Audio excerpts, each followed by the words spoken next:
This may be the review. No, this is the review where I have read a smaller percentage of the book that I am reviewing than any review I have done before on the channel. I always like to point out how I'm reading these books that I'm reviewing in their entirety. Well, I read all of On the Resurrection, Volume 1. I read all of On the Resurrection, Volume 2. But I've only read about 50 pages of On the Resurrection, Volume 3, Scholarly Perspectives. And I'm not even going to apologize to Gary Habermas on this one for only reading this amount of the book, because unlike Volumes 1 and 2, this book is not meant to be read all the way through. And I hope that my review will let you know if you should purchase this book that you also will not read all the way through. With that being said, this is a tremendous work, and I am kind of pinching myself that I have the opportunity to own it on my personal library.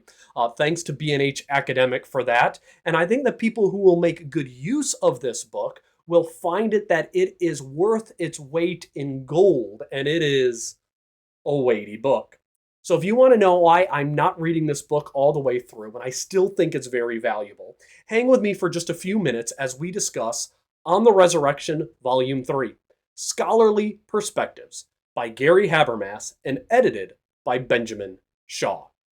Welcome to Rev Reads. If you want to discover more reviews of books on the glorious resurrection of Jesus Christ, please subscribe to the channel to stay up to date with my latest review. Also, share this video with others to let them know about the work of Gary Habermas. In July of 2025, I will be teaching pastors in East Africa at the Grace Initiative for Burundi.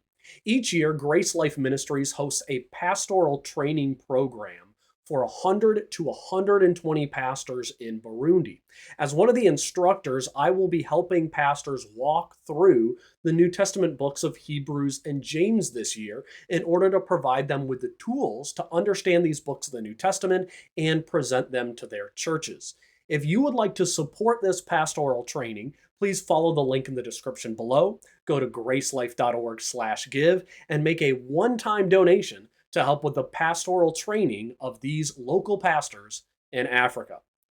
So the first thing I want to say about this set is it looks awesome. With each release made by B&H, just looks better and better on the bookshelf. So great work there.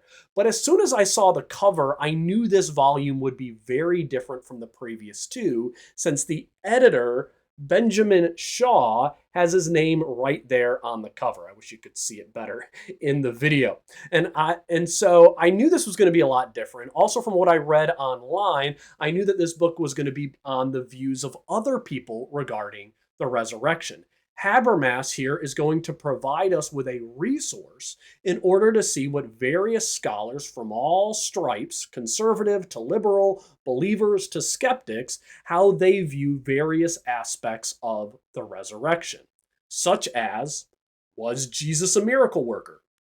Did Jesus die on a Roman cross? How did the disciples respond to the death of Jesus? What about the conversion of Paul so many days after the resurrection? Is the gospel a legend? And what about the ascension? And on and on. The book covers a ton of issues and the scholarship on those various topics related to the resurrection. What I didn't really realize, though, was that this book is basically a well-formatted, hence props to the editor on the cover, and well-edited collection of Gary Habermas's life work of collecting the views of other scholars on the resurrection over decades of work. So what you have in this book is all the information that you get to wade through, really mountains of materials, to discover what various scholars wrote on the resurrection. And rarely does Habermas himself comment on their views. It is mostly a collection of, here are the scholars who believed that the disciples simply didn't know where the body of Jesus was located, and that was how the tales of the resurrection started. Casey notes this, Coakley writes that, Crossan makes this claim, Galvin mentions these views. And Habermas simply lists the scholars who hold this view and that view, and he covers dozens of them, hitting on all the various topics related to the resurrection. So I can't imagine anyone, due to the nature of this book, anyone other than Benjamin Shaw reading it all the way through. Unless you're like Xerxes and you need something to read to help you to fall asleep before you go to bed. But at the same time, if you are doing research and study on the resurrection and you want to know the various views on this subject, was James really an unbeliever before the crucifixion and then became a believer following a resurrection appearance? What scholars sided which way on that issue? Habermas does the legwork to provide the list of scholars, a summary of their views, and then the most important part of this book, you have in the footnotes the works that are cited, the page numbers where the issue was discussed, so that you can then know what specific book to go to in order to read the entirety of their view in context. So instead of you needing to search through who knows how many books to find the various views on the Roman guards posted at the tomb, the issues with the number of women at the garden, and go from book to book hoping to find who wrote on what, Habermas spent decades compiling all this information together, and it is now in one epic collection.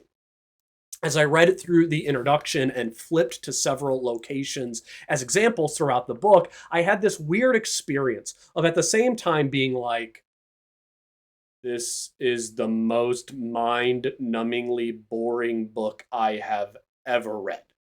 Reading summaries of scholarly views on the embarrassing testimony of the women. Like, this is just not interesting stuff to read. But at the same time, I am blown away that this book exists and that Habermas did all the work to go through all of those different sources so you can now easily access them in On the Resurrection Volume 3. So if anyone is doing serious research on the death and resurrection of Jesus, I couldn't imagine a resource that would be more helpful and more time-saving than this one.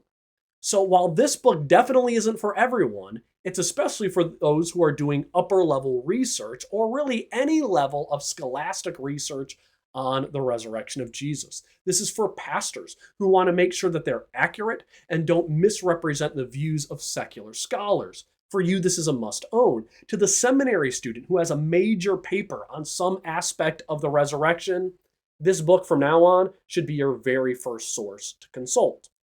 And I hope my review is helpful in letting people know, one, what to expect from On the Resurrection Volume 3, Scholarly Perspectives, and also let you know if you should be one of those people who save up your quarters in order to purchase this monumental achievement by Gary Habermas. And I also want to say thank you to Benjamin Shaw for doing all of the editing work for this, and also thank you to Gary Habermas for allowing us to piggyback on your years of research.